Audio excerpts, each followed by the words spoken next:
वक्रतुंड महाकाय सूर्यकोटि समप्रभा निर्विघ्नं कुरु मे देव सर्वकार्येषु सर्वदा।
अब हम बात करेंगे धातुओं और अधातुओं के भौतिक गुणों के पांचवें बिंदु पर।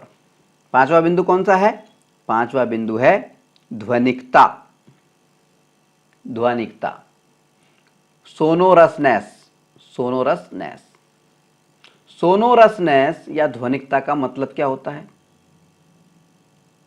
देखिए, किसी ठोस वस्तु से प्रहार करने पर या आघात करने पर या पीटने पर तेज ध्वनि उत्पन्न होने के जो गुण है उसको हम ध्वनिकता या सोनोरसनेस कहते हैं। सोनोरसनेस, ठीक है। तो ध्वनिकता या सोनोरसनेस का मतलब क्या होता है? वो गुण, कौन सा गुण? किसी वस्तु से आघात करने पर, प्रहार करने पर या पीटने पर तेज ध्वनि उत्पन्न होने का जो गुण है उसको हम ध्वनिकता या सोनोरसनेस कहते हैं। क्लियर? अब देखिए, हम आपको बता दें कि सभी धातुओं में ध्वनिकता या सोनोरसनेस का गुण पाया जाता है। धातुओं में यह गुण पाया जाता है और इसी गुण के कारण, इसी ध्वनिकता के कारण, इसी सोनोरसनेस के कारण धातुओं का जो प्रयोग है, मेटल्स का जो प्रयोग है, वो कई कामों में किया जाता है। जैसे आपने स्कूल की घंटी आपने जरूर देखी होगी। इसमें देखिए, ये व्यक्ति इस चित्र में दिख रहा है और ये ठोस एक इन्होंने लकड़ी का वो बना रखा है, ठीक है। इस डंडे से, इस हथौड़े से वो इस जो लोहे की या धातु की जो प्लेट है उसको ये पीट रहा है, उस पर प्रहार कर रहा है, आघात कर रहा है। तो जब ये इस पे आघात करता है तो एक ध्वनि पैदा होती है। तो हमने अभी आपको बताया था कि किसी ठोस वस्तु से आघात करने, प्रहार करने या पीटने पर तेज ध्वनि उत्पन्न होने का जो गुण है, इसी को हम ध्वनिकता या सोरोनसनेस कहते हैं। तो जितनी भी धातुएं हैं उनके अंदर ये गुण पाया जाता है। इसी कारण इन धातुओं का प्रयोग हम स्कूल की घंटी में या म्यूजिक के, संगीत के जितने भी वाद्य यंत्र होते हैं ना तरह तरह के, उनके अंदर इस्तेमाल करते हैं। जैसे वीणा हो, सितार हो, गिटार हो। जैसे वीणा तो यहाँ दिखाया है चित्र में, और ये आपने देखा होगा जब भजन होते हैं ना, मजीरा बोलते हैं इसको, भजन के अंदर भी बजाते हैं इसको, ठीक है।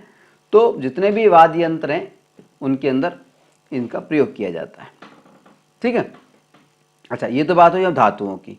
अब अधातुओं की अगर हम बात करें तो जहाँ तक अधातुओं का प्रश्न है, अधातुओं में ध्वनिकता या सोनोरसनेस का जो गुण है वो नहीं पाया जाता है। इसका मतलब किसी अधातु को अगर हम किसी ठोस वस्तु से पीटें, उस पर प्रहार करें या उस पर आघात करें तो तेज ध्वनि पैदा नहीं होती है। उदाहरण के लिए अगर हम एक लकड़ी की, ये जो धातु की प्लेट है, मेटल की प्लेट है, इसकी जगह पे हम लकड़ी की प्लेट लगा दें तो क्या स्कूल की घंटी जैसी आवाज निकल सकती है? नहीं निकलेगी, बिल्कुल नहीं निकलेगी। क्यों नहीं निकलेगी? क्योंकि लकड़ी जो है वो अधात्विक है, नॉन मेटल है, ठीक है। नॉन मेटल होने के कारण क्या है, इसको पीटने पर धातुओं के समान तेज ध्वनि उत्पन्न होना संभव नहीं है, ठीक है। यानी कुल मिला के बात यह है कि धातुओं में ध्वनिकता या सोनोरसनेस का गुण पाया जाता है, जबकि अधातुओं में ध्वनिकता या सोनोरसनेस का गुण नहीं पाया जाता है। क्लियर? चलिए आगे बढ़ते हैं। धातुओं और अधातुओं के भौतिक गुणों के छठे बिंदु के रूप में अब हम बात करेंगे घनत्व या डेंसिटी पर। सबसे पहले प्रश्न उठता है कि आखिर घनत्व या डेंसिटी का मतलब क्या होता है। देखिए, घनत्व या डेंसिटी का मतलब क्या होता है, किसी वस्तु का जो टोटल द्रव्यमान होता है या मास जिसको अंग्रेजी में हम बोलते हैं, या उसका जो भार होता है, और उस वस्तु का जो टोटल आयतन होता है, वॉल्यूम जिसको अंग्रेजी में हम बोलते हैं, या आकार होता है, उसके अनुपात को, उसके रेशो को हम घनत्व या डेंसिटी कहते हैं, ठीक है। मतलब भार यानी मास अपॉन आयतन, या आयतन अपॉन भार भी कह सकते हैं। आयतन ऊपर लिख दो और नीचे भार लिख दो। भार किसी वस्तु का जो भार है, द्रव्यमान है, उसका और जो उसका वॉल्यूम है, आयतन है, उन दोनों का जो अनुपात है, जो रेशो है, इसको हम घनत्व कहते हैं, ठीक है। अब घनत्व कम ज्यादा कैसे होता है? देखिए, अगर आयतन ज्यादा है, किसी चीज का आकार ज्यादा है, वॉल्यूम ज्यादा है, और उसका भार कम है उस वस्तु का, तो हम कहेंगे कि घनत्व कम है। अगर आयतन ज्यादा है और भार कम है तो हम कहेंगे, आयतन मान लीजिए 10% है और भार 5% है, तो हम क्या कहेंगे? आयतन ज्यादा है, भार कम है, ठीक है। आयतन ज्यादा है, भार कम है, तो हम कहेंगे घनत्व कम है। अगर भार ज्यादा हो और आयतन कम हो तो हम उल्टा बोलेंगे कि घनत्व ज्यादा है। यानी घनत्व की जो डिपेंडेंस है वो भार पर डिपेंड करता है। अगर भार ज्यादा है तो घनत्व ज्यादा है, भार कम है तो घनत्व कम है। ठीक है, और भार को कंपेयर किससे करते हैं, तुलना किससे करते हैं, वो हम करते हैं वॉल्यूम से या आयतन से या उस चीज के आकार से। ठीक है, समझ आ गई बात। तो ये तो बात हो गई हमारी घनत्व की या डेंसिटी की। ठीक है, अच्छा दूसरी बात हम ये और बता दें कि अगर किसी चीज का घनत्व ज्यादा होता है तो वो वस्तु पानी में डूब जाती है, और अगर घनत्व कम होता है तो वो वस्तु पानी पर तैरती रहती है। ठीक है, आइए समझ।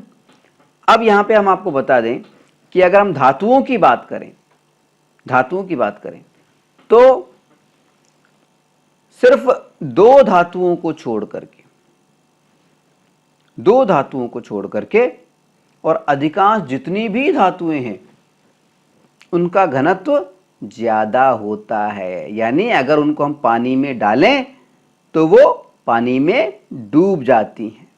उदाहरण के लिए अगर हम लोहे की कोई चीज लें, कोई भी चीज लें या कील लें और उसको पानी के गिलास में डालें तो हम देखते हैं वो डूब जाएगी।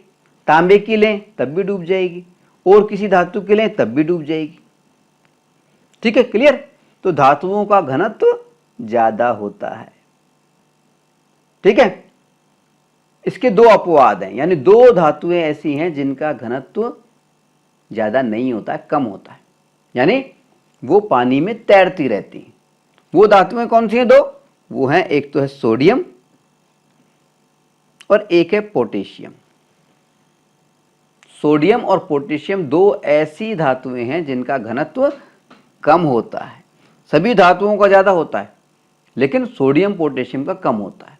सारी धातुएं जो हैं पानी में डालने पर डूब जाती हैं, लेकिन सोडियम या पोटेशियम जो है पानी में डूबती नहीं है। देखिए दूसरे चित्र में ये तैर रही है, ये सोडियम जो है तैर रहा है। ठीक है, क्लियर। अच्छा, अगर अधातुओं की बात करें तो अधातुओं में सीधी सी बात है, जितनी भी अधातुएं हैं उनका जो घनत्व होता है, उनकी जो डेंसिटी होती है वो धातुओं की अपेक्षा कम होती है, उनका घनत्व कम होता है। यानी अगर उनको पानी में डाला जाए तो वो तैरते रहते हैं।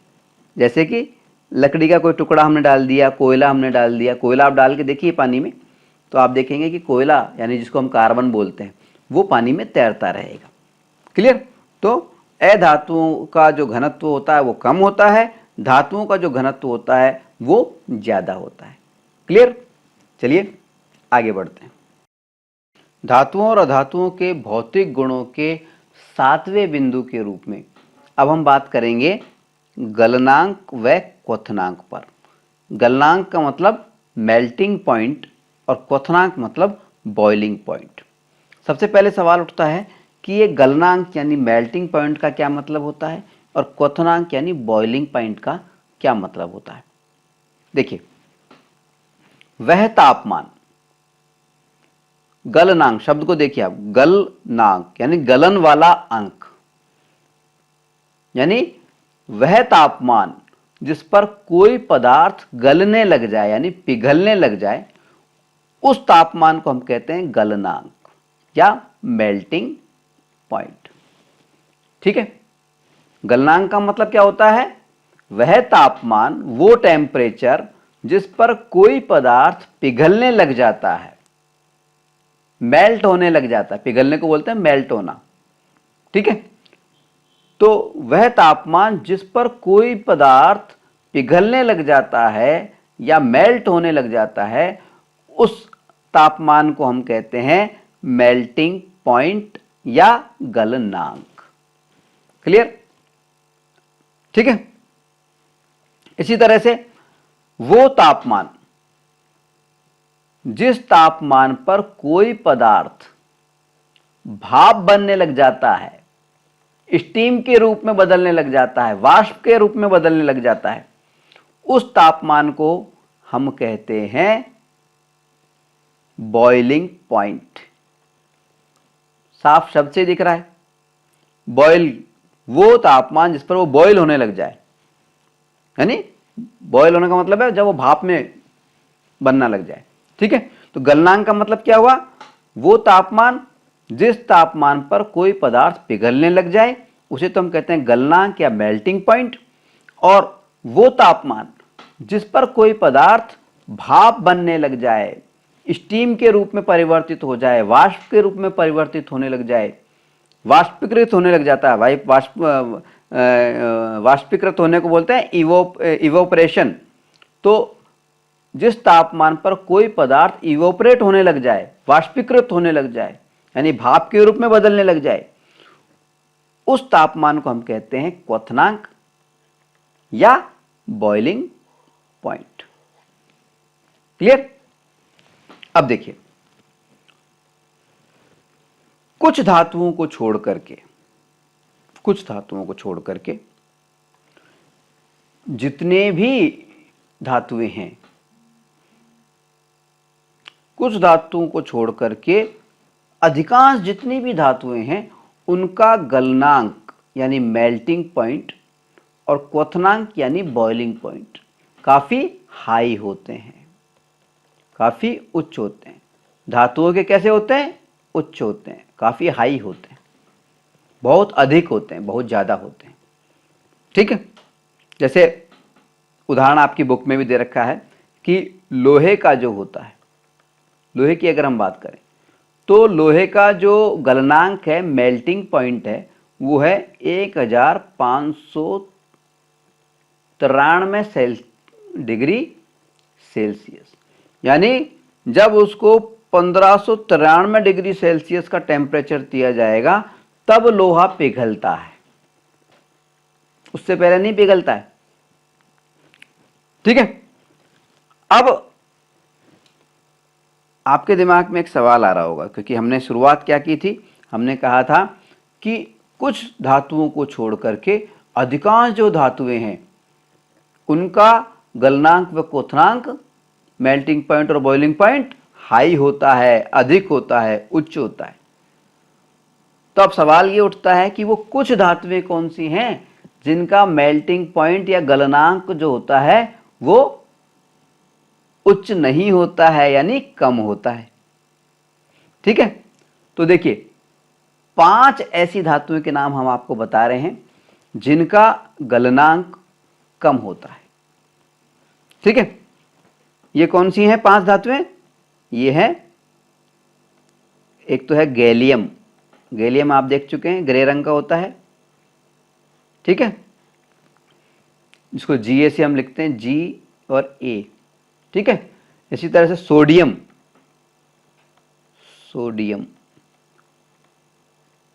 इसको हम Na से लिखते हैं।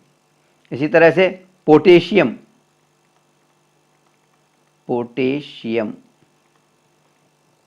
इसको हम K से प्रदर्शित करते हैं। इसके अलावा पारा या मरकरी, इसको हम Hg से प्रदर्शित करते हैं। इसी तरह से 5वां है हमारा सीजियम।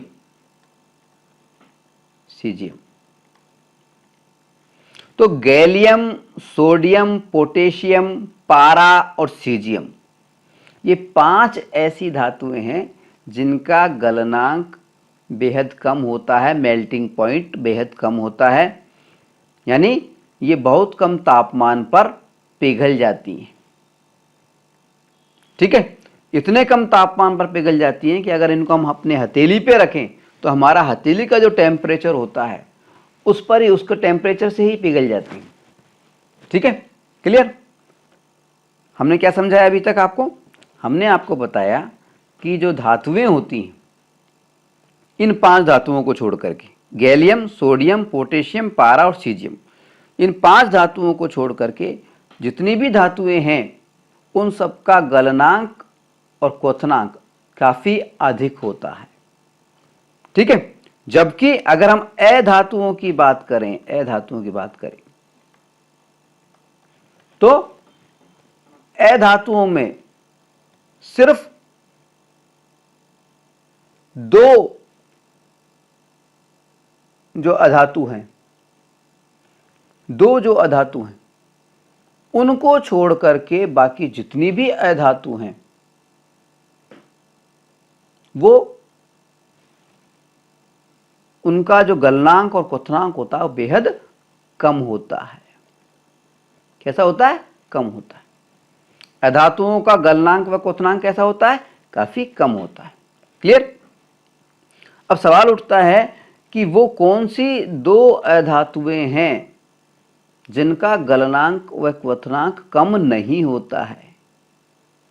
अपवाद कौन से हैं वो दो? एक्सेप्शन कौन से हैं? वो दो अपवाद और एक्सेप्शन हैं, एक तो है ग्रेफाइट और एक है हीरा या डायमंड, हीरा। तो ग्रेफाइट और हीरा ये दो ऐसी अधातु हैं, हालांकि दोनों एक ही कार्बन जो अधातु है उसी के दो अपर रूप हैं, एलोट्रॉप। अपर रूप या एलोट्रॉप का मतलब होता है देखने में अलग अलग हैं लेकिन उनके रासायनिक गुण समान हैं, यानी कार्बन के ही। तो ग्रेफाइट और हीरा दो ऐसे पदार्थ हैं या अधातु हैं जिनका कि गलनांक व क्वथनांक जो होता है बेहद ज्यादा होता है, बल्कि धातुओं से भी ज्यादा हो जाता है, कई धातुओं से। तो ठीक है, क्लियर बात? संक्षेप में अगर हम कहें तो ये ध्यान रखिए, धातुओं का गलनांक और क्वथनांक काफी अधिक होता है, जबकि अधातुओं का गलनांक व क्वथनांक धातुओं की अपेक्षा कम होता है। क्लियर? चलिए आगे बढ़ते हैं। धातुओं और अधातुओं के भौतिक गुणों के 8वें बिंदु के रूप में हम अब चर्चा करेंगे ऊष्मीय चालकता पर। किस पर? ऊष्मीय चालकता यानी हीट कंडक्टिविटी। ऊष्मीय चालकता या हीट कंडक्टिविटी का मतलब क्या होता है? देखिए, ऊष्मीय चालकता या हीट कंडक्टिविटी का मतलब होता है ऊष्मा का यानी कि हीट का एक स्थान से दूसरे स्थान पर चलना। चालकता यानी चलना, चलने का गुण। ठीक है, ऊष्मीय चालकता का मतलब क्या हुआ? ऊष्मा का एक स्थान से दूसरे स्थान पर चलने का या पहुंचने का या स्थानांतरित होने का जो गुण है उसको हम कहते हैं ऊष्मीय चालकता। ठीक है, जिन पदार्थों में ऊष्मा जो है वो एक स्थान से दूसरे स्थान की तक पहुंच सकती है या चल सकती है या स्थानांतरित हो सकती है, उन पदार्थों को हम कहते हैं ऊष्मा के सुचालक।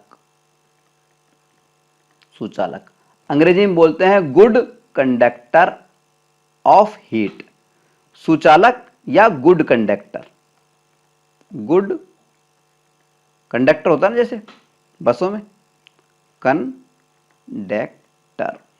कंडक्टर ऊष्मा का सुचालक या गुड कंडक्टर ऑफ हीट। ठीक है, चालकता का मतलब क्या होता है? ऊष्मीय चालकता का मतलब ऊष्मा का एक स्थान से दूसरे स्थान पर चलने का या पहुंचने का या स्थानांतरित होने का जो गुण है उसको हम ऊष्मीय चालकता कहते हैं, हीट कंडक्टिविटी कहते हैं। ठीक है, और जिन पदार्थों में ऊष्मा एक स्थान से दूसरे स्थान पर चल सकती है, पहुंच सकती है या स्थानांतरित हो सकती है, उन पदार्थों को हम कहते हैं ऊष्मा के सुचालक या गुड कंडक्टर। ठीक है, अच्छा, और जिन पदार्थों में ऊष्मा एक स्थान से दूसरे स्थान पर नहीं पहुंच सकती, स्थानांतरित नहीं हो सकती, नहीं चल सकती, उन्हें हम कहते हैं ऊष्मा के कुचालक यानी बैड कंडक्टर ऑफ हीट। ठीक है, गुड कंडक्टर और बैड कंडक्टर समझ गए ना? गुड कंडक्टर यानी सुचालक, बैड कंडक्टर यानी कुचालक। ठीक है, तो जिन पदार्थों में ऊष्मा एक स्थान से दूसरे स्थान पर चल सकती है वो तो है ऊष्मा के सुचालक या गुड कंडक्टर, और जिन पदार्थों में ऊष्मा एक स्थान से दूसरे स्थान पर नहीं चल सकती, नहीं पहुंच सकती, उसे हम कहते हैं ऊष्मा के बैड कंडक्टर, कुचालक या bad conductor of heat. Clear? अब देखिए, यहां पर हम आपको जानकारी दे दें कि जितनी भी धातुएं हैं वो ऊष्मा की सुचालक होती हैं, यानी धातुओं के अंदर ऊष्मा एक सिरे से दूसरे सिरे की तरफ चल सकती है, पहुंच सकती है, स्थानांतरित हो सकती है। जबकि अधातुएं जो होती हैं ऊष्मा की कुचालक होती हैं, यानी उनके अंदर ऊष्मा जो है, गर्मी जो है, वो एक सिरे से दूसरे सिरे की ओर नहीं जा सकती, नहीं पहुंच सकती। इसके लिए अगर हम एक एग्जाम्पल लेना चाहें, एक इसका एक्सपेरिमेंट करना चाहें, प्रयोग करना चाहें, तो हम कर सकते हैं। मान लीजिए हम एक बीकर लेते हैं या कोई भी एक बर्तन लेते हैं और उसमें आधा पानी भर देते हैं, जैसा कि इस चित्र में दिखाया गया आधा पानी भरा हुआ है, ठीक है। अब उसके अंदर हम कुछ छड़, रॉड या चम्मच जैसी चीजें डालते हैं जो अलग अलग चीजों की बनी हुई हो, जैसे कि मान लीजिए 2 डाल दी, 3 डाल दी, मान लीजिए है, एक धातु की डाल दी, एक अधातु की डाल दी, एक प्लास्टिक भी डाल दी, वो भी अधातु ही है, ठीक है ना। तो ये मान लीजिए धातु की चम्मच है और ये लकड़ी की चम्मच है, ठीक है, क्लियर। अब बीकर के पानी को हम गर्म करते हैं, मान लीजिए गैस पे रख करके या चूल्हे पे रख करके गर्म करते हैं या बर्नर पे गर्म करते हैं। बर्नर जो होता है वो प्रयोगशालाओं में काम आता है, लेबोरेटरीज के अंदर। चाहे मान लीजिए आपने गैस पे रख के कर लिया, गर्म किया, अब गर्म कर जब पानी गर्म हो गया तो उसके बाद में हम देखते हैं कि ये जो चम्मचें हैं, ये एक धातु वाली, इसको हम छू करके देखते हैं, तो यहाँ से जैसे ही हम छुएंगे तो हमें गर्म नजर आएगी, गर्म लगेगा। जबकि हम अगर लकड़ी वाली जो चम्मच है जो कि अधातु है, उसको हम छुएंगे तो हमें गर्म नहीं लगेगा। यानी पानी जो था उसकी जो गर्मी थी वो इस धातु के चम्मच के इस सिरे से और इस सिरे तक पहुंच गई, चलने लग गई, स्थानांतरित हो गई। जबकि लकड़ी में, यानी इस अधातु वाली जो चम्मच थी, इसमें इस सिरे से यहां तक नहीं पहुंची, ठीक है। इसका मतलब हम कह सकते हैं कि धातुएं ऊष्मा की सुचालक होती हैं, गुड कंडक्टर होती हैं, जबकि अधातुएं ऊष्मा की कुचालक होती हैं, यानी बैड कंडक्टर होती हैं। क्लियर, ठीक है। अब हम यहां पर आपको एक बात और बता देते हैं, ठीक है। क्या बता देते हैं, देखिए, ऊष्मा की सबसे ज्यादा अच्छी जो सुचालक है वो है चांदी। कौन सी धातु है, चांदी, सिल्वर, जिसको अंग्रेजी में हम सिल्वर बोलते हैं, और चांदी को हम ए जी से प्रदर्शित करते हैं, ए जी, ठीक है। चांदी या सिल्वर ऐसी धातु है जो कि ऊष्मा की सुचालक है, गुड कंडक्टर है। क्लियर, सबसे ज्यादा, सर्वाधिक बेहतरीन वो है ये, ठीक है। हालांकि और भी धातुएं होती हैं, सबसे ज्यादा अगर सर्वोत्तम जो चालक हम बोलें, बेस्ट कंडक्टर बोलें, तो वो है चांदी, ठीक है। चांदी के अलावा होने को तो जो कॉपर है, यानी तांबा है, जिसको हम Cu से प्रदर्शित करते हैं, तांबे या कॉपर को, तो तांबा या कॉपर या एल्युमिनियम, एल्यूमिनियम जो होता है जिसको हम Al से प्रदर्शित करते हैं, एल्यूमिनियम, कॉपर और एल्यूमिनियम यानी Al, ये भी ऊष्मा की सुचालक होती हैं, अच्छी चालक होती हैं, बल्कि बेहतरीन चालक होती हैं, ठीक है। चालक तो सारी ही होती हैं धातुएं, ऊष्मा की सुचालक तो सारी ही धातुएं होती हैं, लेकिन चांदी सबसे बेस्ट है। और चांदी के बाद में अगर हम नाम लें तो तांबा और एल्युमिनियम, ये भी अच्छी रहती। क्लियर, ठीक है। अच्छा, दूसरी बात हम आपको ये बता दें कि ऊष्मा की जो ये चालकता है, इस गुण का भी हमारे जीवन में बड़ा उपयोग किया जाता है।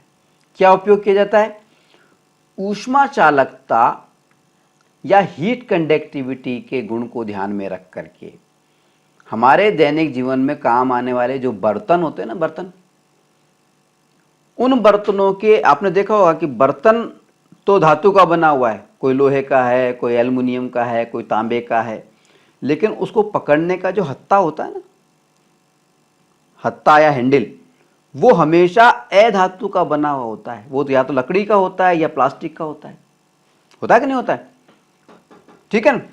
तो ऊष्मीय चालकता का प्रयोग ये है कि बर्तनों में जो होते हैं घरों में, वो घरों में काम में आने वाले जो बर्तन हैं, वो उनके जो हत्ते होते हैं, उनके जो हैंडल होते हैं, वो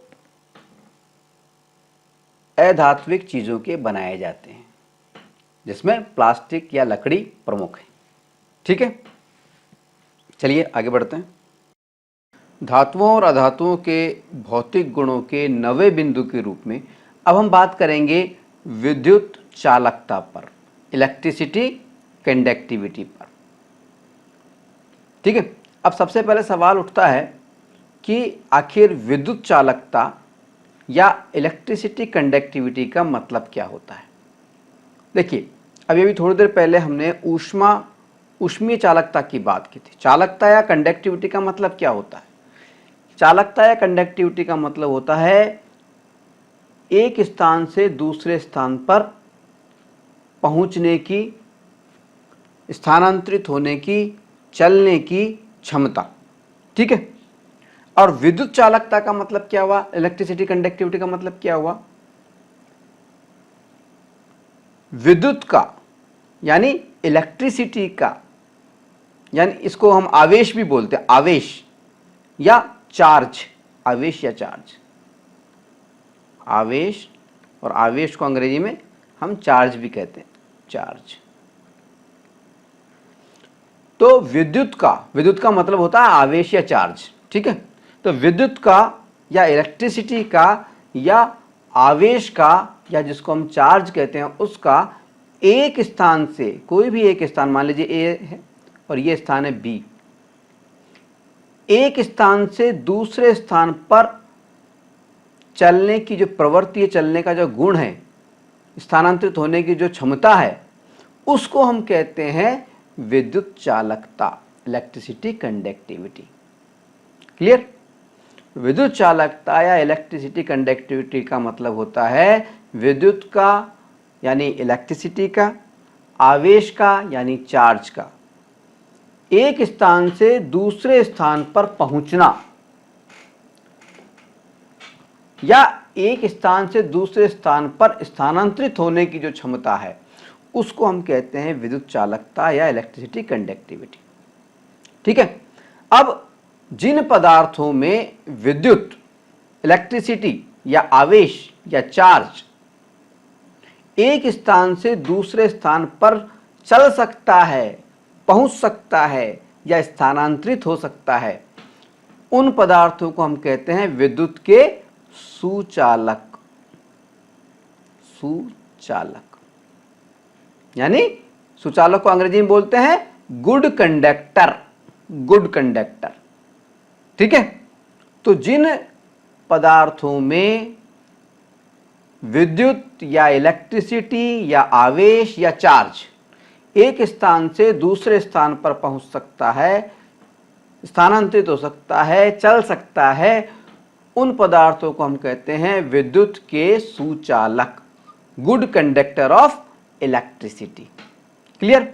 और जिन पदार्थों में विद्युत या इलेक्ट्रिसिटी या आवेश या चार्ज एक स्थान से दूसरे स्थान पर नहीं पहुंच सकता, स्थानांतरित नहीं हो सकता, चल नहीं सकता, ऐसे पदार्थों को हम कहते हैं विद्युत के कुचालक।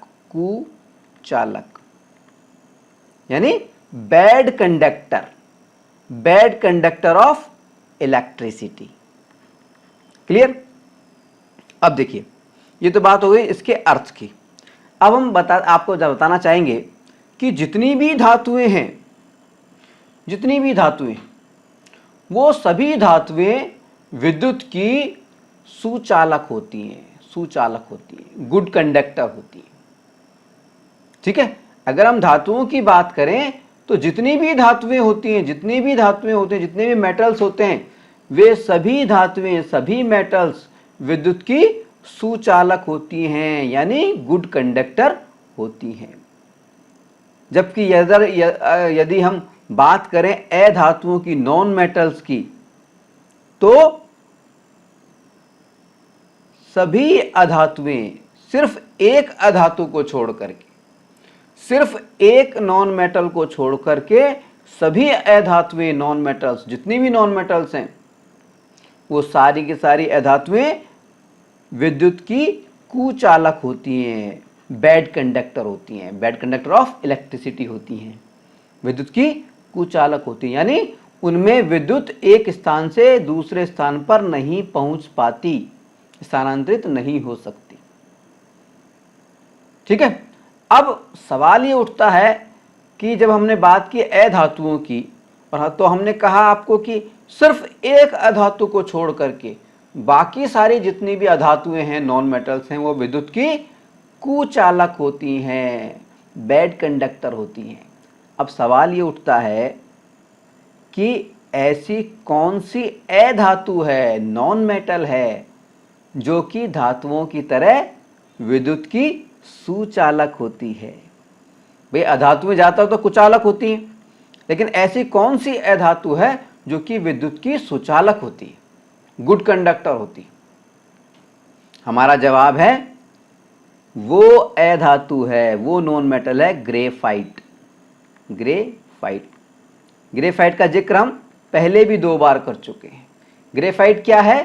कार्बन का एक अपर रूप है। कार्बन एक तत्व है, एक एलिमेंट है, काले रंग का होता है, और कार्बन के 2 अपर रूप हमने बताए थे, एलोट्रोप हमने बताए थे, एक तो ग्रेफाइट और एक हीरा। और एलोट्रोप का अर्थ भी हमने आपको बताया था। एलोट्रोप या अपर रूप का मतलब होता है ऐसे पदार्थ जो दिखने में तो एक समान दिखाई, अलग अलग दिखाई दें, दिखने में उनके रूप अलग अलग हों, लेकिन उनके जो रासायनिक गुण हैं वो एक समान हों।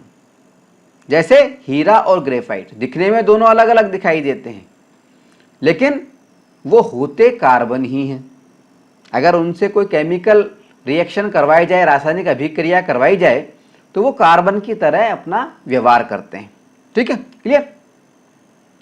तो याद रहेगा कि वो कौन सी अधातु है, वो कौन सी एकमात्र अधातु है जो कि विद्युत की सुचालक होती है, गुड कंडक्टर होती है। तो हमारा जवाब होगा वो एकमात्र अधातु है ग्रेफाइट।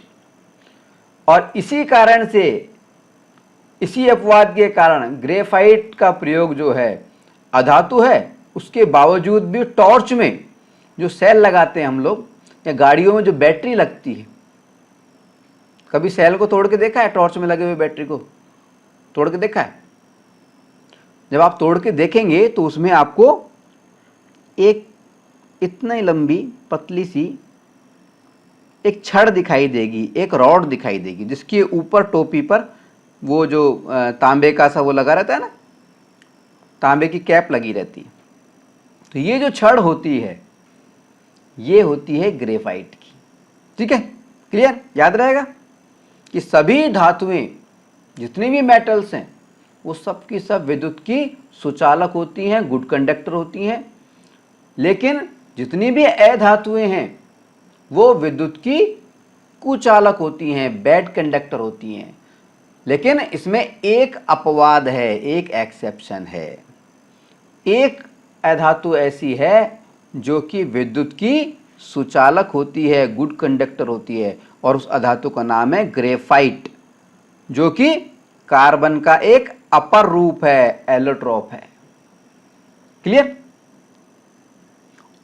अच्छा, देखो, विद्युत की चालकता या इलेक्ट्रिसिटी कंडक्टिविटी को समझने के लिए हम एक छोटा सा प्रयोग भी कर सकते हैं।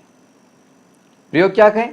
देखिए, जैसा कि इस चित्र में दिखाया गया है, प्रयोग के लिए हमें क्या क्या चीज चाहिए? एक तो सेल चाहिए, एक छोटा सा बल्ब चाहिए, और कनेक्ट करने के लिए ये 1 नंबर, ये 2 नंबर और ये 3 नंबर, 3 नंबर के छोटे छोटे वायर्स या तारों के टुकड़े चाहिए।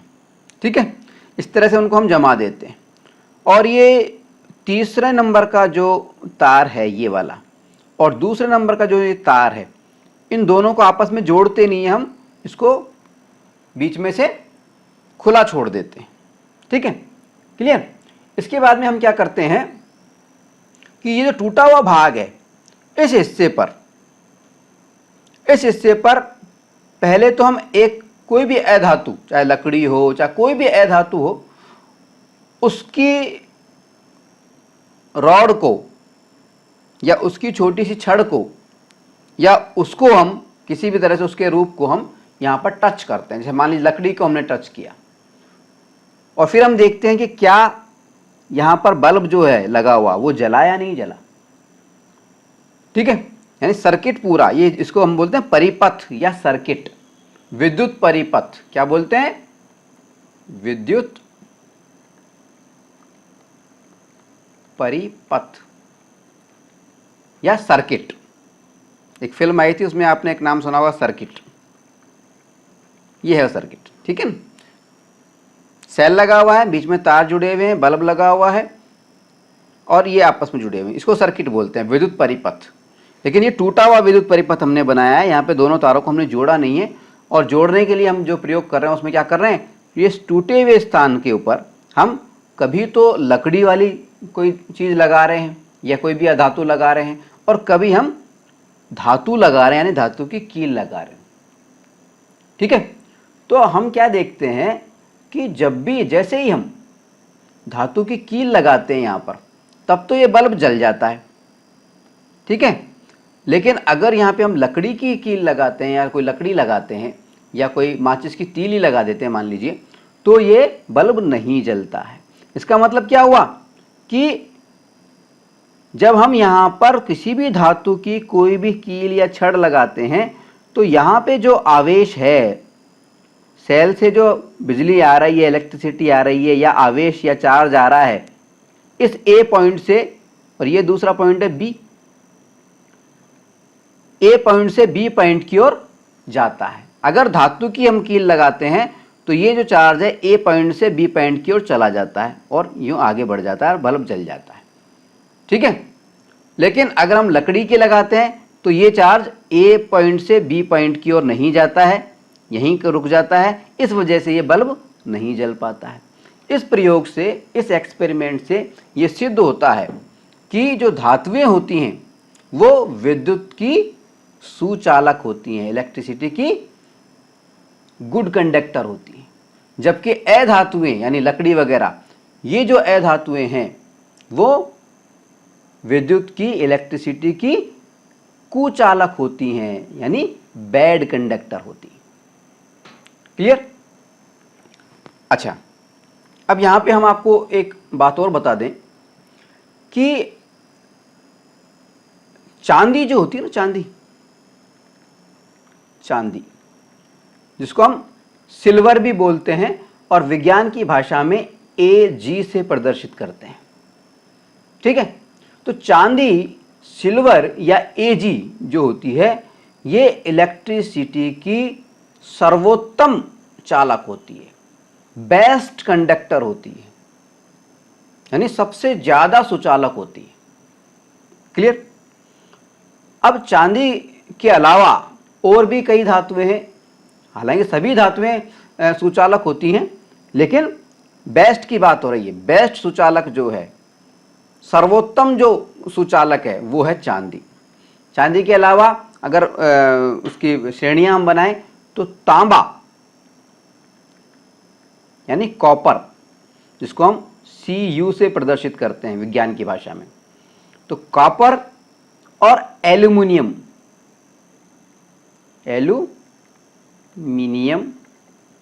जिसको हम विज्ञान की भाषा में Al से प्रदर्शित करते हैं, A बड़ा और L छोटा। ठीक है, चांदी के अलावा तांबा और एल्यूमिनियम जो होते हैं ये भी विद्युत के अच्छे चालक हैं, गुड कंडक्टर हैं। ठीक है, और यही कारण है कि चांदी के, तांबे के और एल्युमिनियम के हम तार बना सकते हैं और बनाए भी जाते हैं। घरों में हम जितने भी, आपने देखा होगा घरों में जो वायरिंग होती है, बिजली के बल्ब जलाने के लिए जो तार लगाए जाते हैं वो तांबे के या एल्युमिनियम के बने हुए होते हैं। ठीक है, अब यहां पे आपके दिमाग में एक प्रश्न आ रहा होगा, मैंने कहा घरों में बनने वाले जो ये तार होते हैं, वायर होते हैं घर में लगने वाले, ये तांबे के या एल्युमिनियम के बने हुए होते हैं, जबकि थोड़ी देर पहले ही हमने बताया था कि चांदी जो होती है वो विद्युत की या इलेक्ट्रिसिटी की सर्वोत्तम सुचालक होती है, बेस्ट कंडक्टर होती है। तो जब चांदी बेस्ट कंडक्टर होती है विद्युत की, इलेक्ट्रिसिटी की, तो क्या कारण है कि हमारे घरों के जो तार होते हैं वो चांदी के नहीं बने हुए होते हैं बल्कि तांबे या एल्युमिनियम के बने हुए होते हैं? प्रश्न आता हुआ कभी कभी। खैर, ज्यादा महत्वपूर्ण इसमें बहुत बड़ा राज की बात नहीं है, सिंपल सी बात है, चांदी या सिल्वर या एजी जो धातु है ये बहुत महंगी होती है और महंगी होने के कारण इसके तार बनाने की कोई खास जरूरत नहीं है, बहुत ज्यादा महंगा पड़ जाएगा। ठीक है, इसलिए तार बनाने के लिए घरों में जो वायरिंग होती है, तरह तरह के जो तार लगते हैं, उन तार के निर्माण के अंदर अधिकतर तांबे का और एल्युमिनियम धातु का यानी कॉपर Cu का और एल्युमिनियम Al का प्रयोग किया जाता है। क्लियर? चलिए आगे बढ़ते हैं।